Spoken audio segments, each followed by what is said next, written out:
En este video vamos a ver el paso a paso del método Simplex, el cual nos sirve para resolver modelos de programación lineal.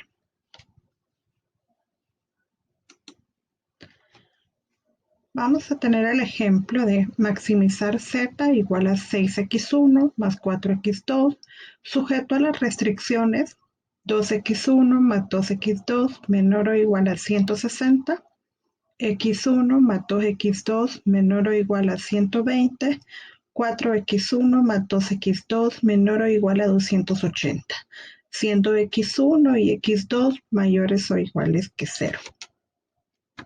Gráficamente, el modelo se puede resolver y la región factible está delimitada por el origen, el vértice E, C, D e I.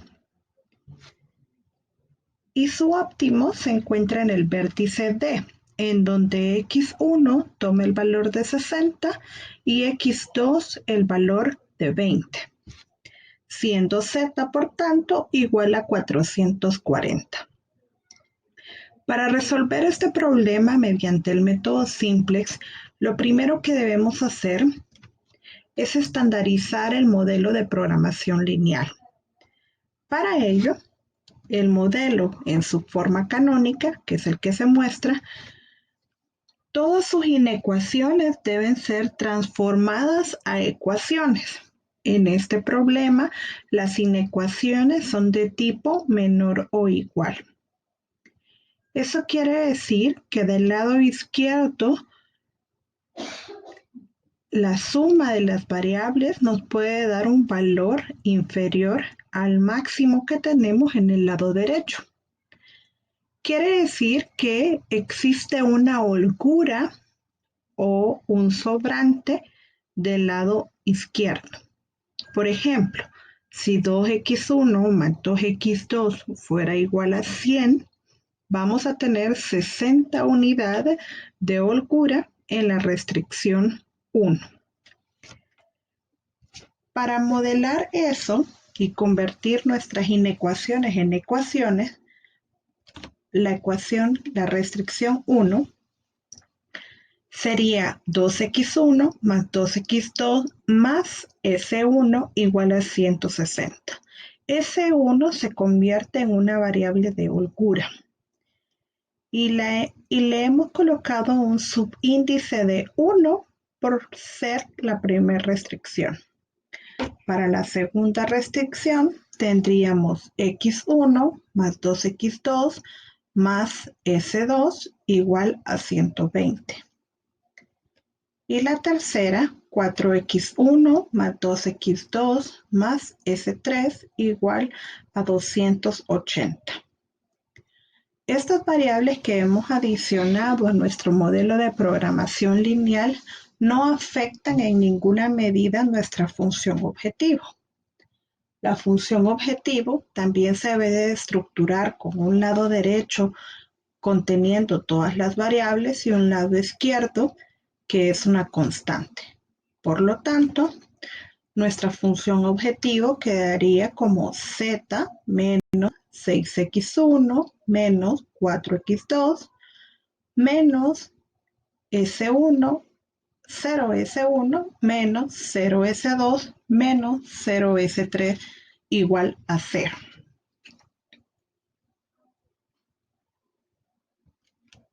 El siguiente paso es determinar una solución inicial básica factible.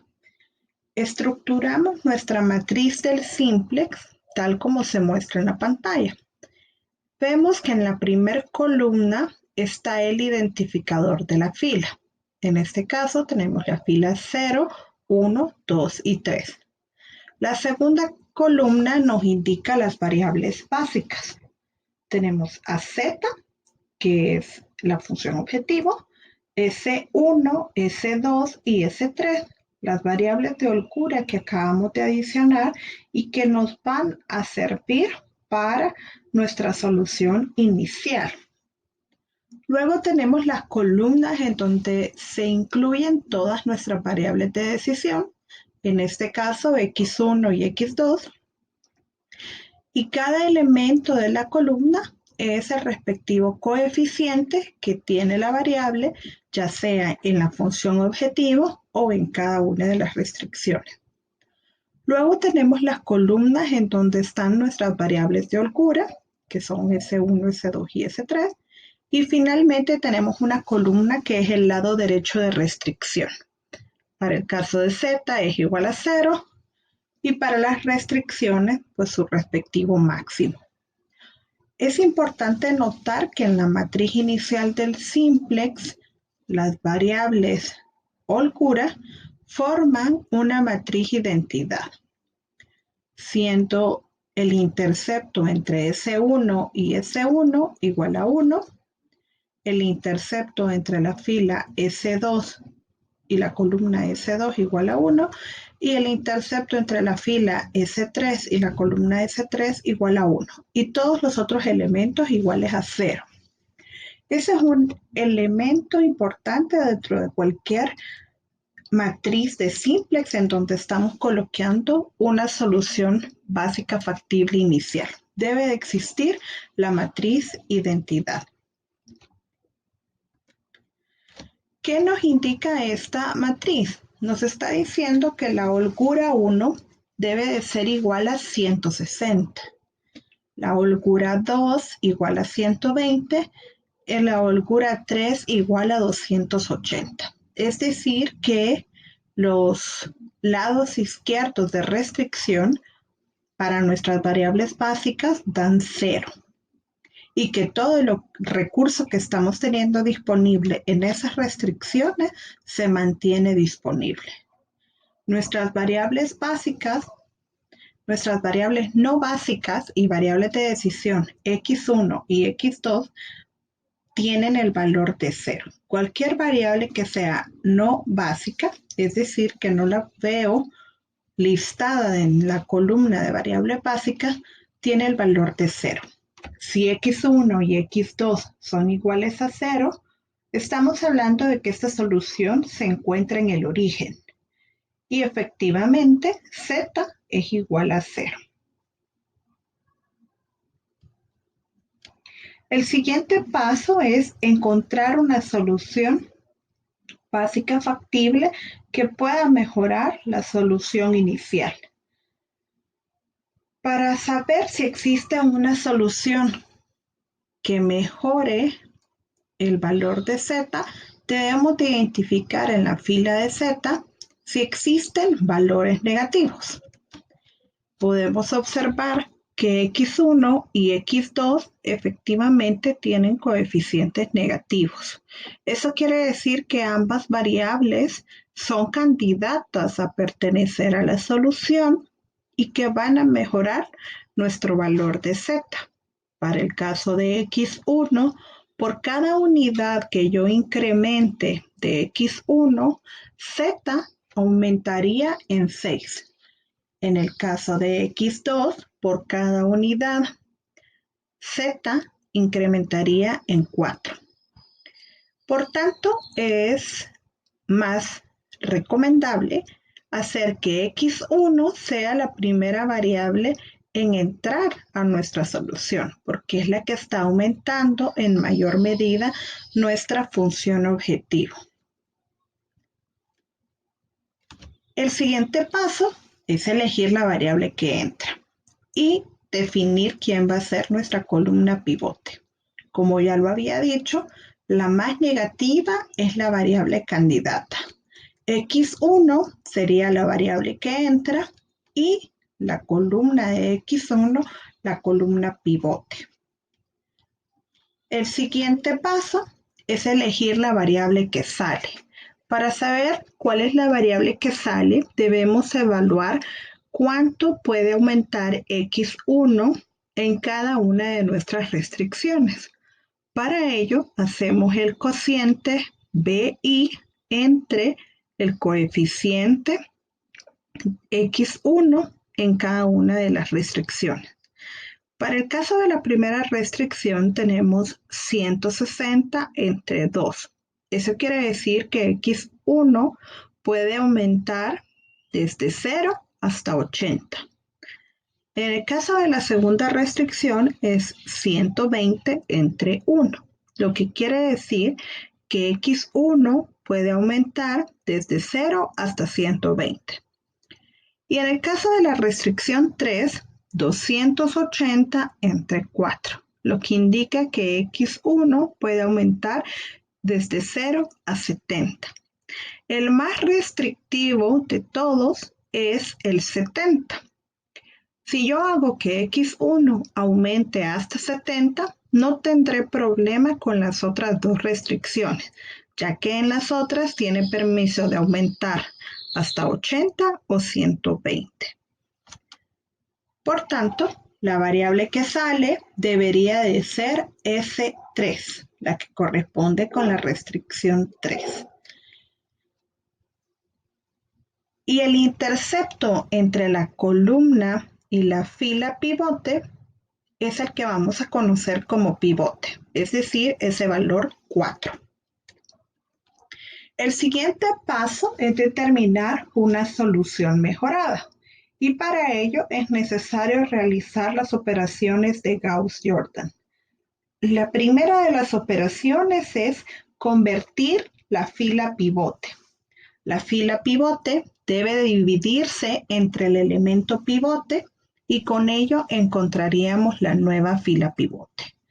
Para el caso tendríamos 4 entre 4, 2 entre 4, 0 entre 4, 0 entre 4 y 1 entre 4. 280 entre 4. Los resultados serían 1, 1 medio, 0, 0, 1 cuarto y 70. Aquí tenemos ya nuestra nueva fila pivote y como podrán observar, en lugar de tener a S3 dentro de la columna de las variables básicas, ahora tenemos a X1. Debemos de convertir las otras filas. Para las otras filas, la operación de Gauss-Jordan indica que cada fila debe restársele el coeficiente en la columna pivote por la nueva fila pivote. Para el caso de la fila 0, tendríamos 6 menos el coeficiente en la columna pivote, que sería 6, multiplicado por 1. Luego tendríamos menos 4 menos 6 por 1 medio. Luego tendríamos 0 menos 6 por 0. Luego tendríamos 0 menos 6 por 0. Luego tendríamos 0 menos 6 por 1 cuarto. Y finalmente 0 menos 6 por 70. Lo que nos daría por resultado 0 menos 1, 0, 0, 3 medios y 420. Ahí tenemos la nueva fila Z. Ahora, la fila 1 llevaría el mismo proceso y tendríamos 2 menos 2 por 1. 2 menos 2 por 1 medio. 1 menos 2 por 0. 0 menos 2 por 0. 0 menos 2 por 1 cuarto. 160 menos 2 por 70. Lo que nos daría 0, 1, 1, 1, 0, 20.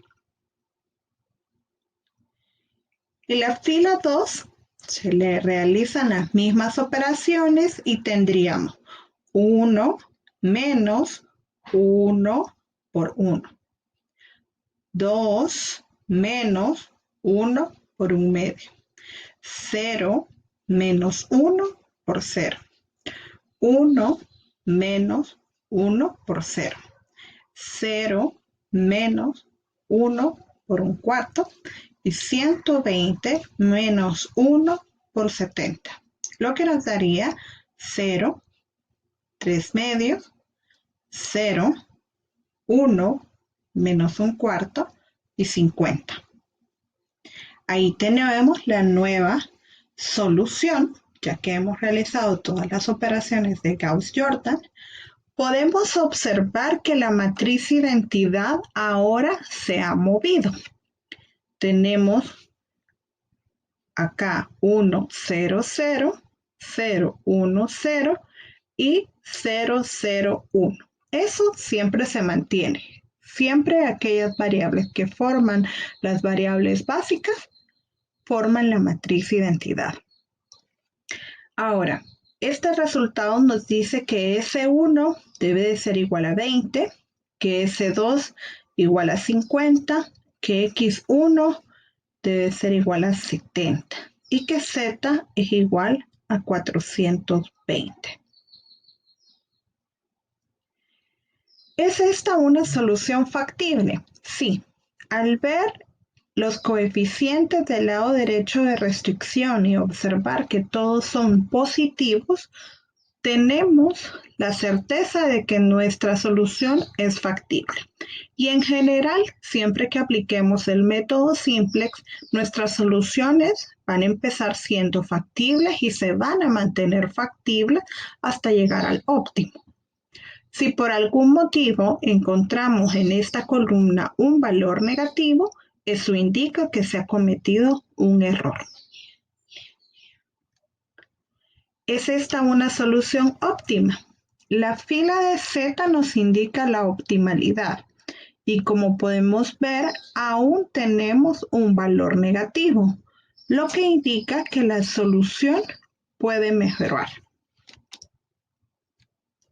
Si pensamos en nuestro modelo de programación lineal, la solución nos está indicando que si X1 toma el valor de 70, S1 es igual a 20. Eso quiere decir que en nuestra primera restricción, esta relación llega hasta 140. Y lo podemos corroborar.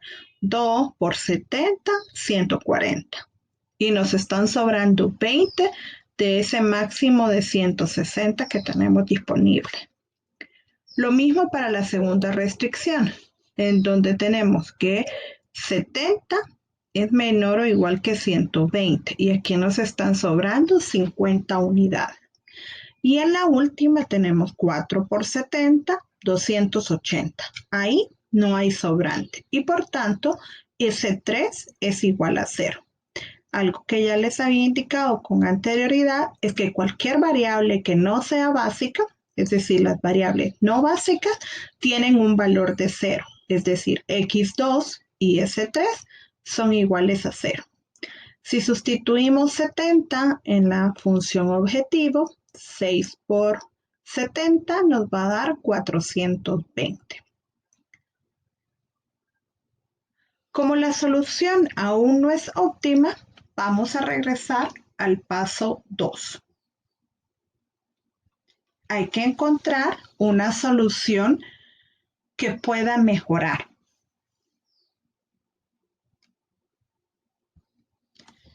Como vemos, x2 tiene un coeficiente negativo y eso quiere decir que z puede aumentar en 1 por cada unidad de x2 que ingrese a la solución. Elegimos la variable que entra, obviamente sería x2 y la columna pivote, la columna que le corresponde. Para seleccionar la variable que sale, hacemos nuevamente el cociente de BI entre el coeficiente de x2 en cada una de las restricciones. Para la primera tendríamos 20 entre 1, que es igual a 20.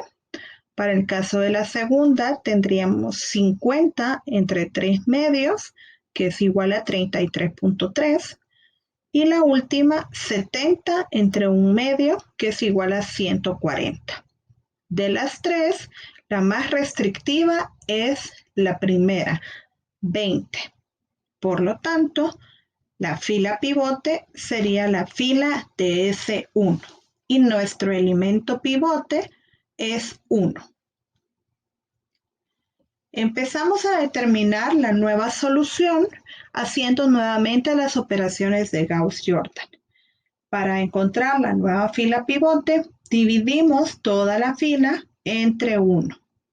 Al dividirla entre 1, los elementos quedarían igual.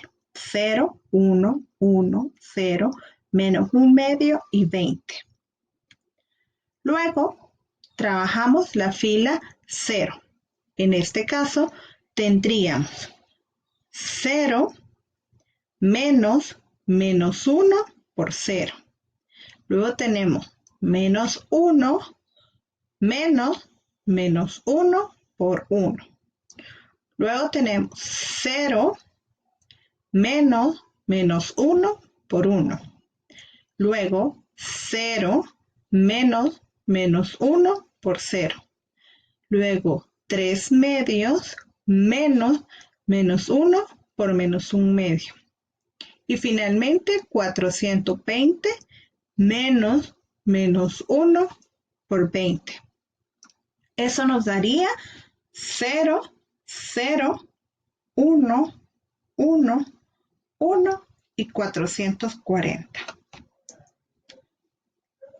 La fila 2 sería 0 menos 3 medios por 0.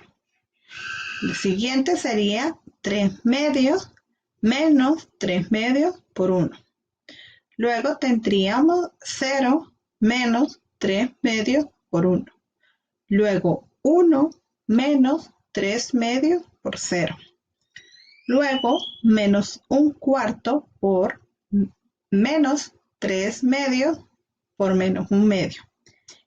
Y finalmente 50 menos 3 medios por 20. Lo que nos daría 0, 0, menos 3 medios, 1, 1 medio, 20. Y la última fila, la fila 3, sería 1 menos 1 medio por 0. Luego tendríamos 1 medio menos 1 medio por 1. Luego 0 menos 1 medio por 1. Luego 0 menos 1 medio por 0. Luego 1 cuarto menos 1 medio por menos 1 medio. Y finalmente 70 menos 1 medio por 20. Lo que nos da por resultado 1, 0, menos 1 medio, 0, 1 medio y 60. Ahí tenemos nuestra nueva solución. ¿Es esta una solución óptima? Sí, es una solución óptima porque en la fila Z ya no tenemos valores negativos. La solución nos indica que x2 debe de tomar el valor de 20, s2 el valor de 20 y x1 el valor de 60.